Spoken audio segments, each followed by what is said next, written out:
Assalomu alaykum. Hayotda muvaffaqiyat kaliti degan narsa bor. Bu tushunchani deyarli hamma izlaydi. Kim bo'lishidan qat'iy nazar, yosh, qari, farqi yo'q, qanaqa kasb, hamma muvaffaqiyatli bo'lishni istaydi. O'zini ishida yutuqlarga erishishni istaydi. Men o'zimni hayotdagi shu borada kamchiliklarimni sizlarga aytib beraman. 15-20 yildan beri faqat ilmning orqasidan yuraman. Ilm olish bu yaxshi.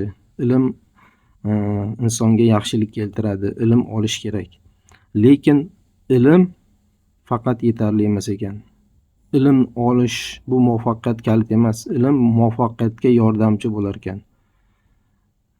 Deyarli 10-15 yildan beri juda ko'p biznes coachinglarga, biznes treninglarga, seminarlarga, juda ko'p tadbirlarga qatnashdim, o'qidim.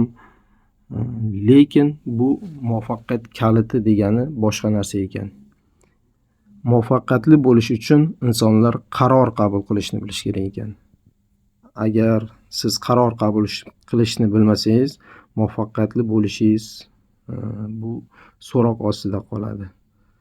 Yana bir narsa, hayotda muvaffaqiyatga erishgan insonlarning juda ko'pchiligi bu energichni odamlar ekan. Agar muvaffaqiyatga erishgan odamlarni qarasanglar, chekinmaydigan, pozitiv, hayotda energiyasi ko'p odamlar bo'lar ekan. Agar siz atrofga qarasangiz, kimdir Ucell kompaniyasini ochgan, lekin o'sha narsani bilganlar millionlab odamlar, lekin kimdir qaror qilgan ochgan.